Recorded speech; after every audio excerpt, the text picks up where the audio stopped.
Okay, in this chapter we're going to start doing the opposite of integration.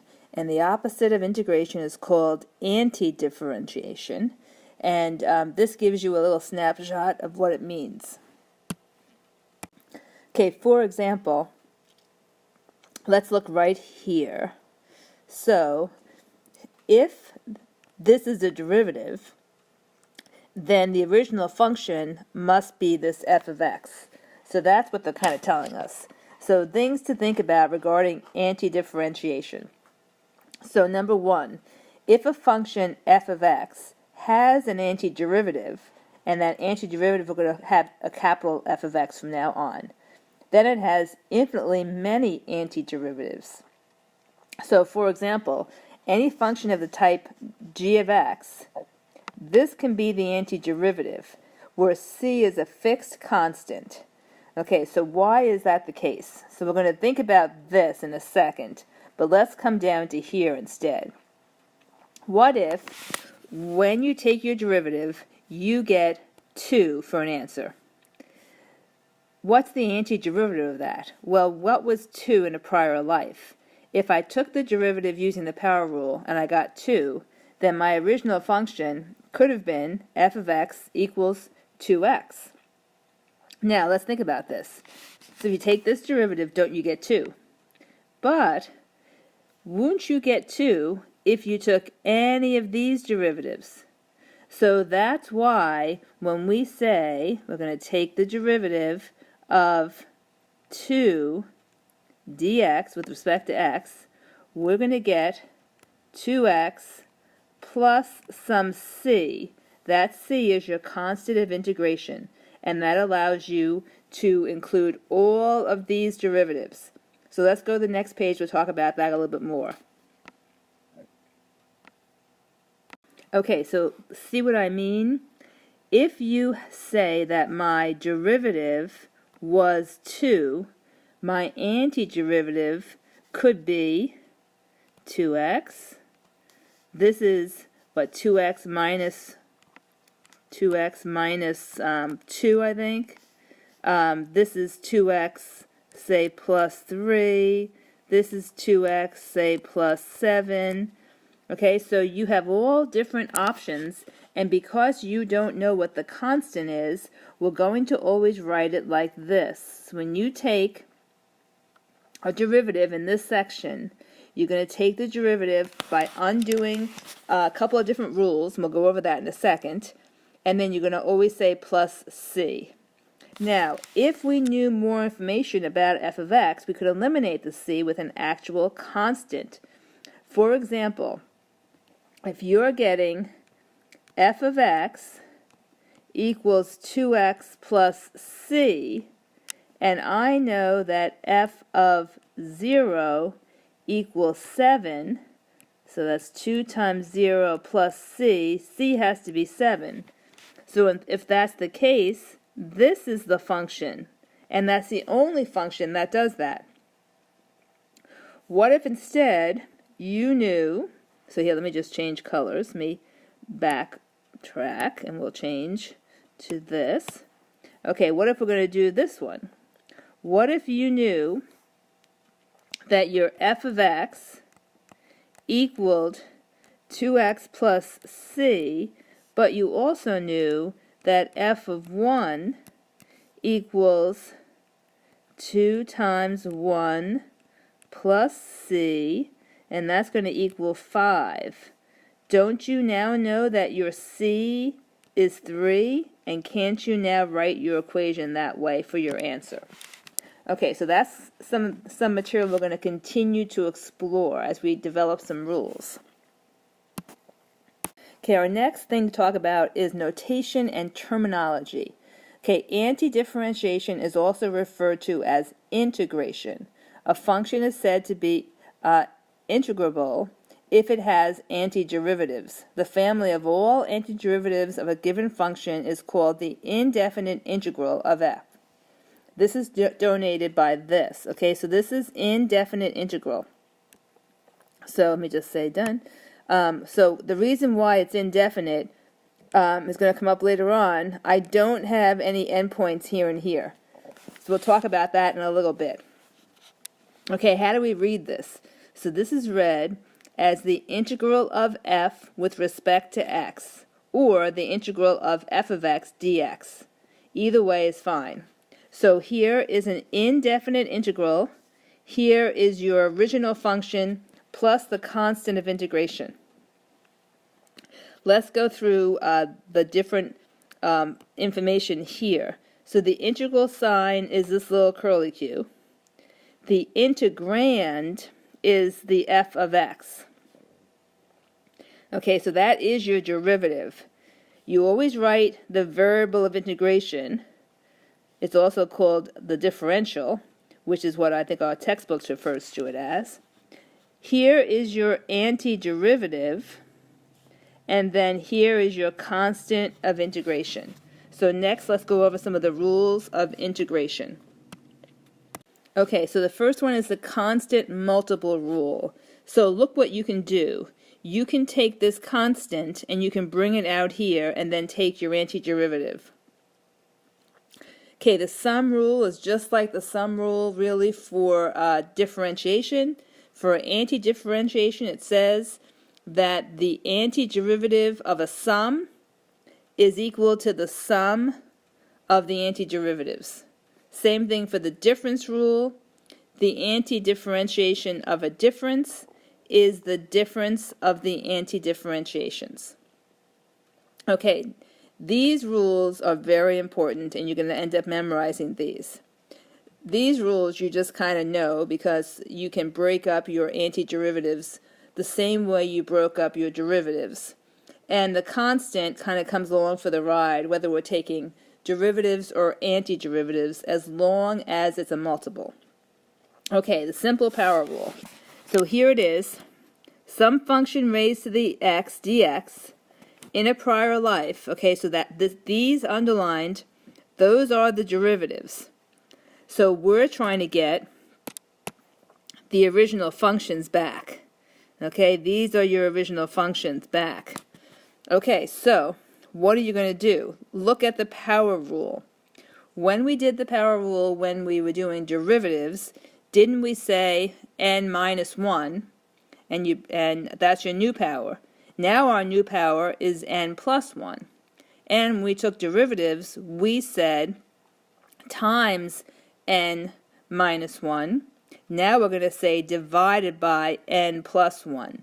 So we are doing the opposite. Notice that this is not true if n equals 1. Then you have natural log, and our textbook does not go through natural log, so I'm not going to introduce it at this point. Okay, remember that taking the derivatives of e's are easy. So you would, to take this derivative in the red, you would write what you see and then take the derivative of the top. And if your top is just plain old x, your derivative and the antiderivative are pretty much the same. Okay, look what's happening for the last one. Here you have a constant multiplied in your exponent. So what happens now is you would write down what you see, and you see e to the kx. You would have multiplied by the derivative of the top, which would have been k. Instead, you're dividing by the derivative of the top. And remember, we can't divide by 0. Okay, so those are the rules. We're going to spend some time applying the rules, and I want you to keep going back and looking at your rules so that you're making the connection. Okay, so let's continue doing our work. Now we're applying the rules we just went over. So look, I want to take the antiderivative of x to the cube dx. So that's going to be, undo the power rule, x to the add 1, add 1, that gives me a 4 up here. Put the 4 down here, and then say plus c, and we are done. Okay, now look what I have here, 2 dx. So that's like saying, okay, that was a constant in a prior life when this was a function. It must have been 2x, and then plus the constant of integration. Now, there's a little answer key right here. If you take the derivative of this, don't you get 2 dx. If you take the derivative of this, don't you get x cubed dx? So the dx is telling you what you're taking the derivative with respect to, and that's part of your antiderivative expression. Okay, look at number 3. So remember, this is just like saying the derivative of 1 dx plus the derivative of root 3 dx. So what do I get here?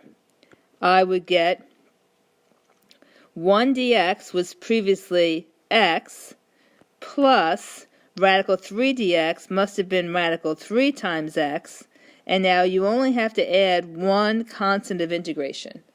Okay, so you could factor out if you wanted to. You can say this is x times 1 plus radical x plus c. That looks nice. Okay, look at the next one. I have a constant in front. I can first pull out the constant. Remember, this is t to the 1/2 dt. Okay, so take the antiderivative, power rule, add 1. If I add 1, I add it as 3/2.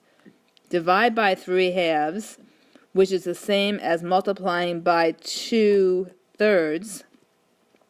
The 3's cancel, plus c. Okay, so you have 2t to the 3/2 plus c.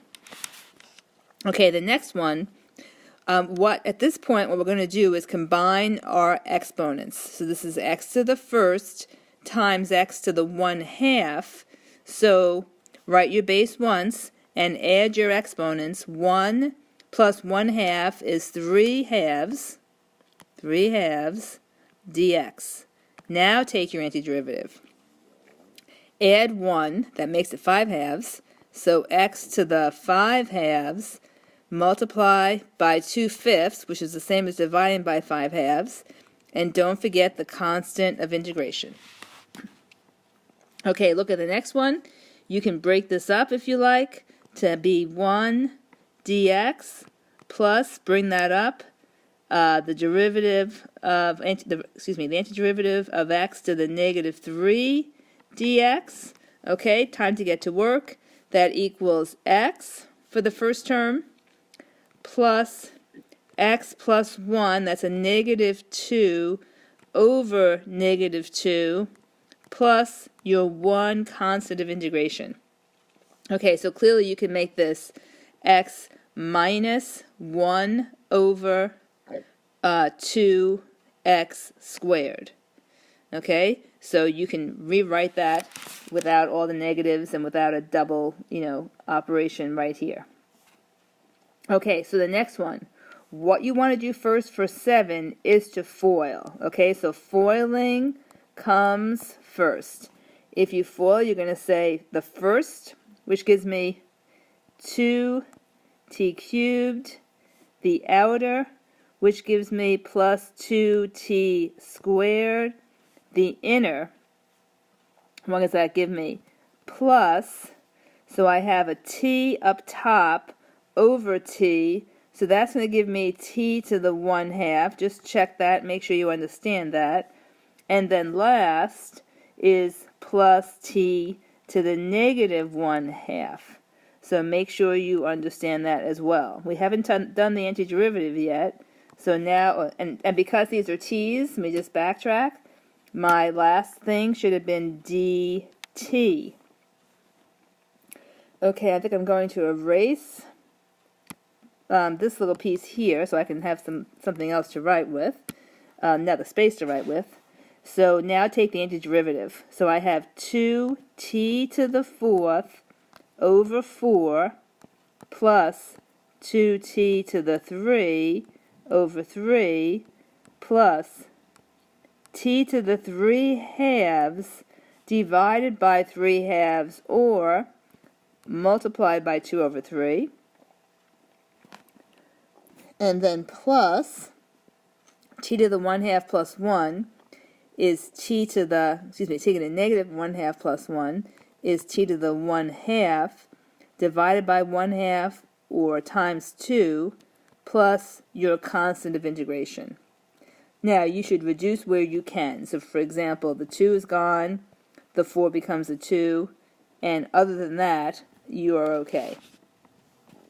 Alright, so number 8 is hiding over here. So this you can break up into the antiderivative of 1 dt plus the antiderivative of e to the t dt. So my variable is t, so that's going to equal t plus e to the t, write what you see, and then divide by 1, which is the same as just leaving it as e to the t, plus, remember you only need one constant of integration. Okay, let's continue on the next page. Okay, in problem 9, they wanted us to set up the problem ourselves, so I'm going to take the antiderivative of e to the x plus x minus 1, and then that should be in parentheses. Because my variable is x, I should say dx. So that's an indefinite integral. Remember, you can break it up into e to the x dx plus x dx minus 1 dx. And doing that, I get e to the x plus x squared over 2 minus x, and then plus my constant of integration. Okay, so that finishes those 9 problems. Let's go on to the next page. Okay, we had one more little problem here. Now, in this problem, they're going to have us remove the constant of integration by giving us more information about the original function. So it says find the antiderivative, and they're defining the antiderivative as capital F of x of the function. So here's your function. So you have your integration symbol. So let me turn to my ink again. Okay, and then it's going to be 1 over x squared dx. Okay, so first thing I'm going to do is find the antiderivative, but I'm not going to do that until I have it conform to my power rule. So this is the same as saying x to the negative 2 dx. So that antiderivative will be, so I'll say x, add 1, and you get a negative 1, divide by negative 1, plus c. Okay, so that is your f of x. Okay, so let's clean this up. F of x equals, since I don't really have a good idea about x to the negative 1, I'm going to put it in the denominator so I know what that means, plus c. So that's my f of x with the c. But notice they're giving me more information. They're telling me that f of 2 equals, okay, replace the x with the 2, plus some constant of integration is going to equal 0. Well, if that's going to be equal to 0, then c is going to equal 1/2.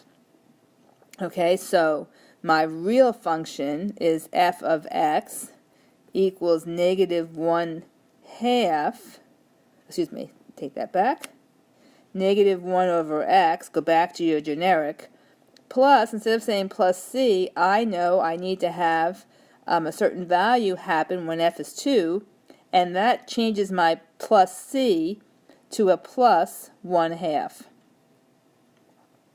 Okay, so I don't need the constant of integration because I have a specific function in mind. Okay, then they asked us to sketch this. So what this looks like, it is a rational function.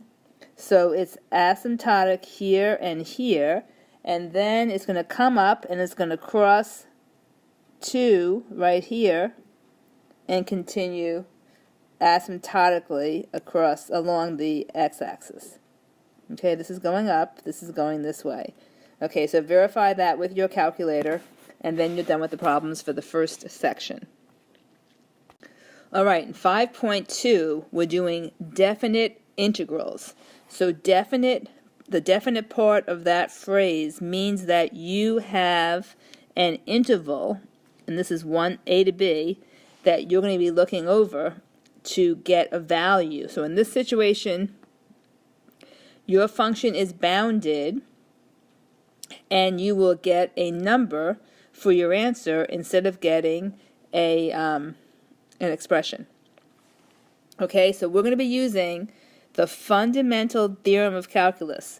Now, your textbook does not mention this, and I'm not sure why, but if you ever take calculus again, you're going to see that expression, and I wanted you to know what it meant. So the fundamental theorem of calculus tells us that we can evaluate a definite integral. Notice that we have endpoints now. If we find the antiderivative and then evaluate it at b and a and subtract those two values. Okay, the numbers a and b, and they will be numbers, are called the lower and upper limits of integration respectively.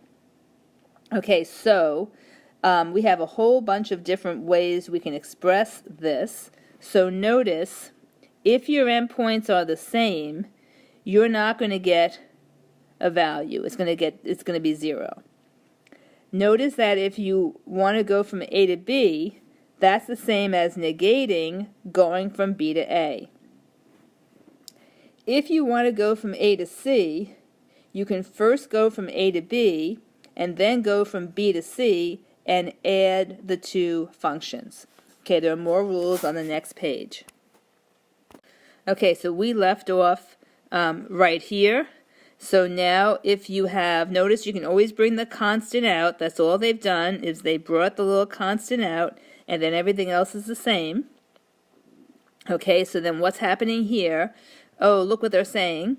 You can break this up, do the first function, and then add it to the second function. You can break this up. This is the first one was a sum. This is a difference. You can do the first one and then subtract the other one. Once again, we're going to either get zeros or other numbers for these values. So let's try to apply this. Okay, so I took the same problems we had for 5(1) and I made them definite integrals by putting endpoints. So I figured that would make it a little easier than having to do a whole bunch more problems. Because now I'm just making sure that you understand how to use the fundamental theorem of calculus. So your integral would have been x to the 4 over 4, and you're going to evaluate that from 2 to 1. So plugging in a 2, you get 2 to the 4th minus 4 over 4 minus 1 to the 4th over 4. That should get you 15 fourths. 15 fourths. Okay, look at the next one. So that should have gotten you 2 to the x, and you're going to evaluate that from 4 to 3. So putting in the top number first, 2 times 4 is 8, minus 2 times 3 is 6, so we should be getting a 2 for our answer.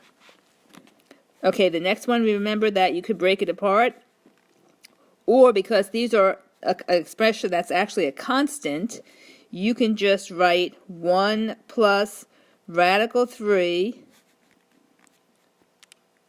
in parentheses, and then say x, and you're going to evaluate it from 3 to 1, and I believe what I got was, let's see what I did. Yep, when I plug all those in, I will end up getting 2 plus 2 root 3 for my answer. So first plug in 3, then plug in 1, subtract the two expressions, making positive that you are distributing the negative correctly. Okay, so just very quickly, be 3 plus 3 root 3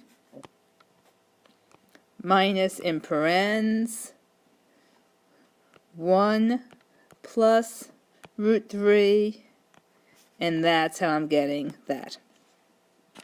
Okay, next one we ended up getting, let me see, okay, so I could pull the 3 out as a constant, take that integration, remember that this is t to the 1/2 dt. Okay, and I end up getting, let me see, 2t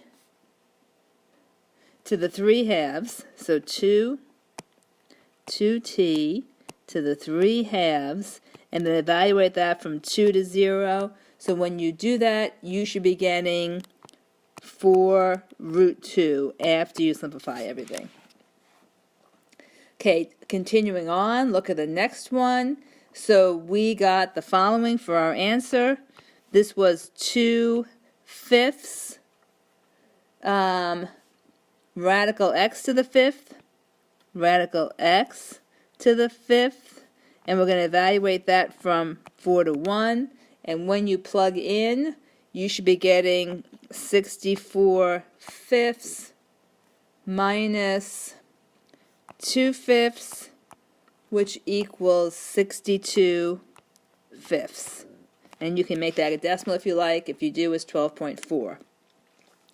Okay, so the next one, number 6, you are getting, let's see, so I get x minus 1 over, after I remove things, 2x squared, and then you're going to evaluate that from 2 to negative 2, and when you do that math, you should get a 4 for your answer. Okay, this last one, you should end up with a 68.3. See if you can get that. And for 8, you should be getting, let's see, what do I have? I believe I got 2 minus 1/8 plus 2 plus 1/8. So let me just look at that. No, I did not. I ended up getting 1 plus e to the 3rd minus e to the 2nd. So just play around with that. Make sure that you can get that answer. Again, we've already worked through that problem once. All you have to do is put in a 3 wherever you have a t, and then put in a 2 wherever you have a t, and that's your subtraction. So let's go on to the next page. Okay, so this one I'm going to take time to explain. Okay, so we say Amy dives from a cliff with an upward initial velocity of 8 feet per second. Okay, so she's here. She has an upward velocity, and then she's going to come down. This is her height. This is the time. All right, so if she dives from the cliff with an upward velocity of 8 feet per second, that means, okay, so let's think about this. That means that her velocity at time 0 equals 8. Okay, I'm not going to have units because that's just confusing. Then they go on to say her acceleration due to gravity is negative 32 feet per second squared. Okay, how is velocity related to acceleration? So really everything's related to position. So let me change this up for a second so that you can understand this a little bit better. So I'm going to, instead of calling this velocity, since I wrote my position function, why don't we call this h prime 0? And I know that h is position, h prime is velocity, and h prime prime is acceleration. These are position functions. You also could call them s, and s prime and s prime prime. I think we used that terminology when we first did this. But, so now we're going to work backwards, okay? So if I know acceleration, that's h prime prime equals negative 32. Evaluate the definite integral corresponding to the change in Amy's velocity from the time that she jumps off the cliff until she hits the water at time 1.97. So this is time 1.95, excuse me. Okay, what's her velocity at impact? Okay, we have a lot of information coming at us here. Okay, the first thing we're going to do is we want to evaluate from time 0 to time 1.95. We want to end up using these numbers with the velocity, but we're going to first work backwards from the acceleration. and everything is dt. So what is our derivative? Well, our derivative is as follows. This is going, what's our antiderivative, I should say. It's going to be negative 32t plus some constant of integration, right? Now, do we know what this constant of integration is? Well, I believe we do, since I know that if time is 0, okay, this is time is 0, my velocity will be 8. So therefore, this c, I can change to an 8. So now I can really evaluate this from 1.95 to 0. So I'm going to plug in.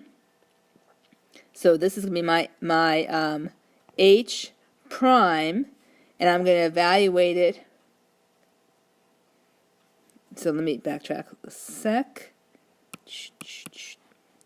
Okay, so I'm going to say negative 32 times 1.95 plus 8 minus negative 32 times 0 plus 8. So what am I getting? So negative 32 times 1.95 plus 8 is going to give me 54.4. Okay, then I'm going to subtract 8, right? Subtract an 8. If I subtract an 8 away, I'm getting a velocity, or an interval, of negative 62.4, and that's going to be feet per second. Okay, what is Amy's velocity at impact? So at impact is where the time was 1.95. So what is that? Well, that's this value right here. Okay, this is her velocity at impact. This is her initial velocity. Notice that her initial velocity was positive because first she went upward. Okay, so that's how you handle that problem. It's a rather important problem, so you may want to go back over that and understand what it is we're doing, what I'm taking an integral of, what our integrand actually is, and that answer would be acceleration. So what do I get back? I get velocity. Okay, so that's a good question. So that ends the notes for 5.1 and 5.2.